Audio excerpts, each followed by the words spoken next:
تین قسم کے لوگ ایسے ہیں جن کی اللہ کسی بھی قسم کی عبادت قبول نہیں کرتا۔ تو کیا آپ جاننا چاہتے ہیں کہ وہ تین قسم کے لوگ کون ہیں؟ محترم خواتین و حضرات، یہ اللہ کی کتنی عظیم اور بے حساب رحمت ہے کہ ایک انسان کو 5 وقت کی نماز نصیب ہو جائے، وہ مسجد کی طرف چل پڑے، سجدوں میں اپنی پیشانی جھکا دے، آنکھوں سے آنسو بہائے اور اپنے رب کے سامنے جھکنے کا شرف حاصل کرے۔ یہ کوئی عام بات نہیں، یہ وہ سعادت ہے جس کے لیے لاکھوں دل ترستے رہ جاتے ہیں، مگر ہر کسی کو نصیب نہیں ہوتی۔ پھر اس سے بھی بڑی خوش نصیبی کیا ہو سکتی ہے کہ ایک انسان کو بیت اللہ کی حاضری نصیب ہو جائے اور وہ احرام باندھ کر لبیک کی صدائیں لگائے، حج اور عمرہ کی مقدس گھڑیوں میں شامل ہو جائے اور مدینے کی گلیوں میں حاضری دے کر اپنے دل کو نور سے بھر دے۔ لیکن ذرا رک کر سوچیں، اس سے بڑی ہولناک بدقسمتی اور کیا ہو سکتی ہے؟ یہی انسان ساری زندگی سجدے بھی کرتا رہے، روزے بھی رکھے، صدقہ و خیرات بھی کرے، عبادتوں کا پہاڑ کھڑا کر دے، مگر اس کے باوجود اس کی ایک بھی عبادت آسمان تک نہ پہنچے، قبولیت کا دروازہ اس پر بند رہے اور قیامت کے دن اس کے ہاتھ خالی رہ جائیں۔ یہ وہ خوفناک حقیقت ہے جو دل کو ہلا دیتی ہے کہ کہیں انسان اپنی عبادتوں کے ہجوم میں بھی محروم نہ رہ جائے۔ پہلا انسان جس کی اللہ کوئی عبادت قبول نہیں کرتا۔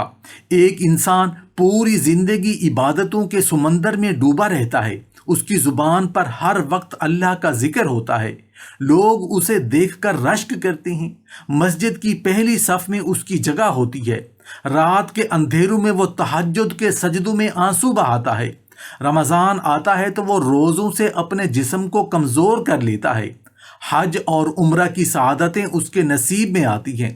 جب وہ نبی کریم صلی اللہ علیہ وآلہ وسلم کے روضہ اقدس پر کھڑا ہو کر درود پڑھتا ہے تو لوگ اسے خوش قسمت سمجھتے ہیں، اس کے ہاتھ صدقہ دیتے ہیں، اس کی زبان قرآن پڑھتی ہے اور بظاہر ایسا لگتا ہے کہ جیسے اس انسان کے اور جنت کے درمیان اب کوئی فاصلہ باقی نہیں رہا۔ لیکن ذرا اس لمحے کا تصور کریں جب قیامت کے دن اچانک اس کے سامنے اس کی عبادتوں کا دفتر کھولا جائے گا، اسے بتایا جائے گا کہ تمہارے بے شمار سجدے زمین پر تو گرے مگر آسمان تک نہ پہنچ سکے، تمہارے روزے بھوک اور پیاس تو بنے رہے مگر قبولیت نہ پا سکے، تمہاری تلاوت تمہارے ہونٹوں سے آگے نہ بڑھی، تم نے اللہ کا گھر دیکھا مگر اللہ کی رضا حاصل نہ کر سکے۔ سوچیں وہ لمحہ کتنا ہولناک ہوگا جب ایک انسان کو معلوم ہو کہ اس نے ساری زندگی جس نیکی پر بھروسہ کیا وہی نیکی اس کے لیے نجات نہ بن سکی، اور پھر حقیقت کھلتی ہے۔ وہ پہلا انسان کون ہے؟ وہ وہی شخص ہے جو اپنی ماں کے دل پر زخم لگاتا ہے، وہ ماں جس نے اپنے آرام قربان کر کے اسے پالا تھا، جس نے اس کی ایک آہ پوری رات جگا کر گزاری۔ قرآن میں اللہ تعالیٰ نے فرمایا ان کے سامنے اف تک نہ کہو، مگر یہ انسان اپنی ماں کو صرف اف ہی نہیں بلکہ اپنی زبان کے تیروں سے اس کے دل کو چھلنی کرتا ہے۔ ماں نصیحت کرے تو یہ جھنجھلا جاتا ہے، ماں محبت کرے سے روکے تو یہ اسے پرانے خیالات والی عورت کہہ کر خاموش کرا دیتا ہے، کبھی اس کی بات کا مذاق اڑاتا ہے، کبھی اس کی عزت کو اپنی انا کے نیچے رون دیتا ہے۔ دنیا اسے نمازی کہتی ہے، حاجی کہتی ہے، نیک کہتی ہے، مگر رات کے کسی پہر اگر وہی ماں اپنے بستر پر لیٹتے ہوئے اپنے بیٹے کے رویے پر آنسو بہا دے تو وہ آنسو عرش تک پہنچتے ہیں۔ ماں کے دل سے نکلی ہوئی ٹھنڈی آہ انسان کی سالہ سال کی عبادتوں کو ہلا کر رکھ دیتی ہے۔ نبی کریم صلی اللہ علیہ وآلہ وسلم نے فرمایا کہ اللہ کی رضا والدین کی رضا میں ہے اور اللہ کی ناراضگی والدین کی ناراضگی میں ہے۔ سوچیں، ایک طرف انسان سجدے کر رہا ہے اور دوسری طرف اس کی ماں کا دل اس سے ٹوٹا ہوا ہے، ایک طرف وہ ہاتھ اٹھا کر دعائیں مانگ رہا ہے اور دوسری طرف اسی کے رویے نے ایک ماں کو رونے پر مجبور کر دیا ہے۔ یہ وہ خاموش گناہ ہے جسے لوگ معمولی سمجھتے ہیں، مگر یہی گناہ انسان کی عبادتوں کی روح کو کھا جاتا ہے۔ ماں کی بد دعا ہمیشہ لفظوں میں نہیں ہوتی، کبھی اس کے آنسو ہی کافی ہوتے ہیں۔ اور جس انسان کے خلاف ایک ماں کے آنسو گواہی دے دیں، پھر اس کی عبادتوں کا وزن کتنا باقی رہ جاتا ہے، یہ سوچ کر بھی روح کانپ اٹھتی ہے۔ دوسرا انسان وہ ہے جسے دنیا دیکھ کر بڑا نیک سمجھتی ہے۔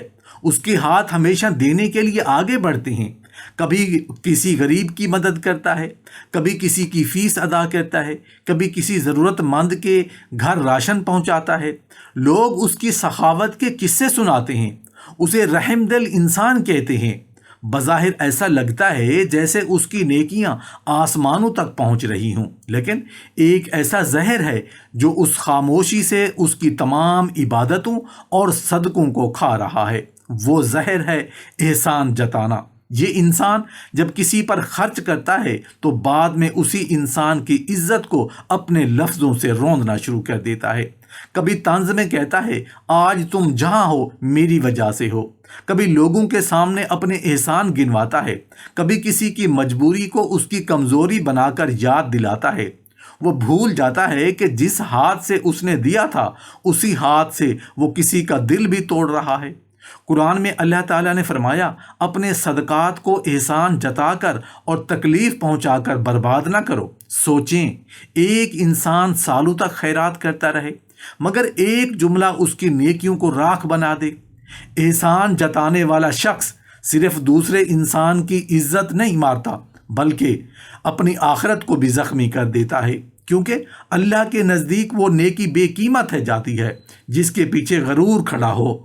تیسرا انسان وہ ہے جسے دنیا کامیاب، ہوشیار اور بڑا ذہین تاجر سمجھتی ہے۔ اس کی دکان پر رش لگا رہتا ہے، کاروبار دن رات ترقی کرتا ہے اور لوگ اس کی میٹھی باتوں سے متاثر ہو جاتے ہیں۔ وہ اتنے اعتماد سے بات کرتا ہے کہ ہر سننے والا اس کی بات کو سچ مان لیتا ہے۔ کبھی قسم کھا کر کہتا ہے، اللہ کی قسم مجھے اس میں کچھ فائدہ نہیں بچ رہا۔ کبھی جھوٹی قیمتیں بتا کر لوگوں کو یقین دلاتا ہے کہ وہ تو صرف نقصان میں چیز دے رہا ہے۔ لوگ اس کی باتوں پر اعتبار کر کے اپنی محنت کی کمائی اس کے حوالے کر دیتی ہیں، مگر حقیقت میں اس کے الفاظ دھوکے سے بھرے ہوتے ہیں۔ بظاہر وہ مال کما رہا ہوتا ہے لیکن حقیقت میں اپنے رزق کی برکت دفن کر رہا ہوتا ہے۔ اس کی کمائی بڑھتی ضرور ہے مگر سکون ختم ہونے لگتا ہے۔ نبی کریم صلی اللہ علیہ وآلہ وسلم نے فرمایا کہ سچا اور امانت دار تاجر قیامت کے دن انبیاء، صدیقین اور شہداء کے ساتھ ہوگا، مگر جھوٹ اور دھوکے والا تاجر اللہ کی رحمت سے دور ہوتا جائے۔ سوچیں، ایک طرف انسان نمازیں پڑھ رہا ہو، سجدے کر رہا ہو، حج اور عمرہ کر رہا ہو، اور دوسری طرف اس کی زبان لوگوں کو دھوکہ دے رہی ہو۔ ایک انسان کی عبادتیں بظاہر بہت بڑی دکھائی دیتی ہیں مگر اس کی جھوٹی، اس کی دعا اور اس کی قبولیت کے درمیان ایک خطرناک دیوار کھڑی کر دیتی ہیں۔ محترم خواتین و حضرات، ایک انسان کی زندگی میں اس سے بڑی سعادت شاید ہی کوئی ہو کہ اللہ اسے اپنے سامنے جھکنے کی توفیق دے دے۔ دنیا میں کروڑوں انسان ہیں لیکن ہر کسی کو یہ نصیب نہیں ہوتا کہ وہ 5 وقت اذان کی آواز سن کر مسجد کی طرف چل پڑے، رات کے اندھیروں میں تہجد کو لیے اٹھ جائے، اپنی پیشانی کو سجدوں میں جھکا کر آنسو بہائے اور اپنے رب سے راز و نیاز کرے۔ یہ اللہ کی بہت بڑی رحمت ہوتی ہے کہ انسان کے دل میں نماز کی محبت ڈال دی جائے۔ قرآن میں اللہ تعالیٰ فرماتا ہے، بے شک نماز بے حیائی اور برائی سے روکتی ہے۔ سوچیں، ایک انسان جسے اللہ نے اپنے دربار میں کھڑا ہونے کی اجازت دی، جسے وضو کے پانی سے پاکیزگی عطا ہوئی، جسے سجدوں کی لذت نصیب ہوئی، وہ کتنا خوش نصیب ہوگا۔ پھر اس سعادت سے بھی آگے ایک اور عظیم دروازہ کھلتا ہے جب اللہ کسی بندے کو اپنے گھر کعبۃ اللہ تک بلا لیتا ہے۔ لاکھوں لوگ زندگی پر حسرت کرتے رہ جاتے ہیں مگر جس انسان کو حج اور عمرے کی سعادت مل جائے وہ واقعی دنیا کے چنے ہوئے خوش نصیب لوگوں میں شامل ہو جاتا ہے۔ جب وہ سفید احرام پہن کر لبیک اللہم لبیک پڑھتا ہے، بیت اللہ کے سامنے کھڑا ہوتا ہے تو ایسا محسوس ہوتا ہے جیسے زمین و آسمان کے درمیان اس کے اور اللہ کے کچھ باقی نہیں رہا۔ پھر جب وہ نبی کریم صلی اللہ علیہ وآلہ وسلم کے روضہ مبارک پر حاضر ہو کر درود و سلام پیش کرتا ہے تو اس لمحے اس کا دل ایک عجیب نور، ایک عجیب سکون اور ایک عجیب روحانی کیفیت سے بھر جاتا ہے۔ کتنی بڑی بات ہے کہ ایک انسان مدینے کی گلیوں میں چل رہا ہو، روضہ رسول صلی اللہ علیہ وآلہ وسلم کے سامنے کھڑا ہو، اس کی آنکھوں سے محبت کے آنسو بہہ رہے ہوں۔ دنیا میں اس سے بڑھ کر خوش قسمتی کیا ہو سکتی ہے؟ اور پھر اگر یہی انسان اللہ کی مخلوق سے محبت کرنے والا بھی ہو، غریبوں کی مدد کرتا ہو، بھوکوں کو کھانا کھلاتا ہو، یتیموں کے سر پر ہاتھ رکھتا ہو، صدقہ و خیرات بھی کرتا ہو، لوگوں کے دکھ بھی بانٹتا ہو، تو بظاہر ایسا لگتا ہے کہ اس کی زندگی مکمل نور سے بھر چکی ہے۔ لوگ اسے نیک، پرہیزگار، عبادت گزار اور اللہ والا کہتے ہیں۔ اس کے ارد گرد عزت ہوتی ہے، لوگ اس سے دعاؤں کی درخواست کرتے ہیں، اس کی عبادتوں کو دیکھ کر متاثر ہوتے ہیں۔ لیکن ذرا ٹھہریے اور ایک لمحے کے لیے اس خوفناک حقیقت کا تصور کیجئے کہ یہی انسان قیامت کے دن اللہ کے سامنے کھڑا ہو اور اسے اچانک معلوم ہو کہ اس کی عبادتوں میں سے ایک بھی عبادت قبول نہیں ہوئی۔ نہ اس کا حج، نہ اس کا عمرہ، نہ اس کے آنسو، نہ اس کے سجدے، نہ اس کے روزے، نہ اس کا حج، نہ اس کی دعائیں۔ سوچیں اس لمحے انسان کے دل پر کیا گزرے گی جب اسے بتایا جائے گا کہ تمہاری پیشانی تو زمین پر جھکتی رہی مگر تمہارا دل اللہ کے حکم کے سامنے نہیں جھکا۔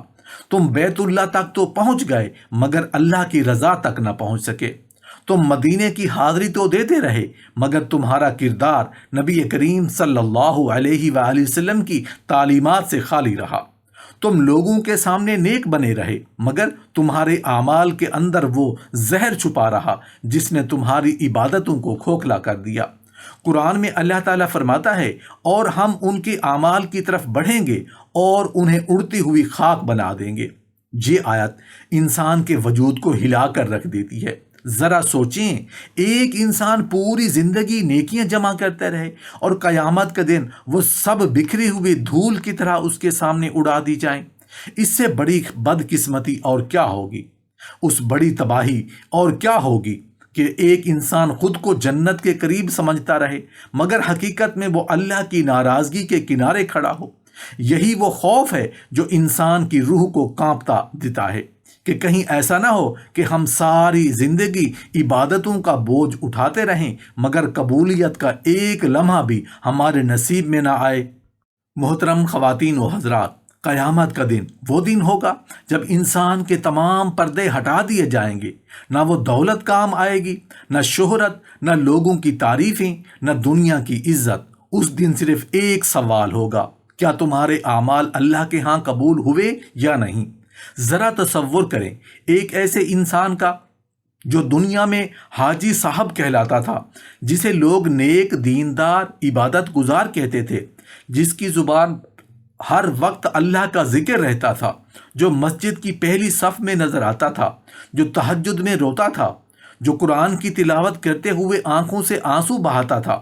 لوگ اسے دیکھ کر اپنی آخرت یاد کرتے تھے، لیکن پھر وہ لمحہ آتا ہے جب اللہ کے سامنے اس کے اعمال کا حساب کھولا جاتا ہے اور اچانک اسے معلوم ہوتا ہے کہ جن عبادتوں پر وہ ساری زندگی فخر کرتا رہا، عبادتیں جس کے لیے نجات کا ذریعہ نہیں بن سکیں، اس کے سجدے قبول نہ ہوئے، اس کے روزے قبول نہ ہوئے، اس کے حج اور عمرے رد کر دیے گئے، حتیٰ کہ روزہ رسول صلی اللہ علیہ وآلہ وسلم پر اس کی حاضری بھی اس کے حق میں گواہی نہ دے سکی۔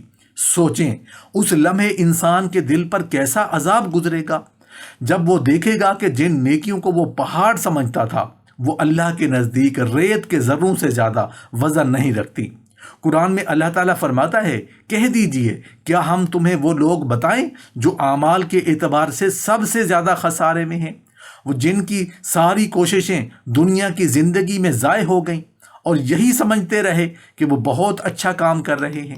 یہ آیت انسان کے وجود کو ہلا دیتی ہے، کیونکہ سب سے خطرناک تباہی وہ نہیں کہ انسان گنہگار ہو اور جانتا ہو کہ میں گنہگار ہوں، بلکہ سب سے بڑی تباہی یہ ہے کہ انسان خود کو نیک سمجھتا رہے جبکہ اس کی اعمال اندر سے کھوکھلے ہو چکے ہوں۔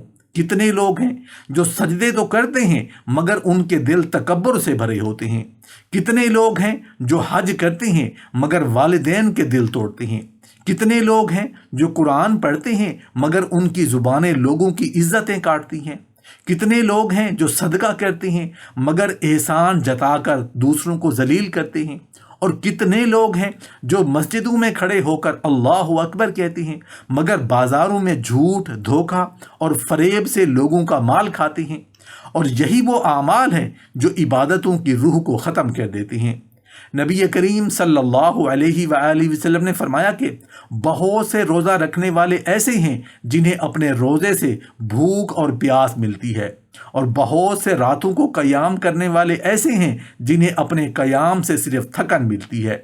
یہ حدیث انسان کو ڈرا دیتی ہے، کیونکہ عبادت صرف جسم کے جھکنے کا نام نہیں، عبادت دل کے جھکنے کا نام ہے۔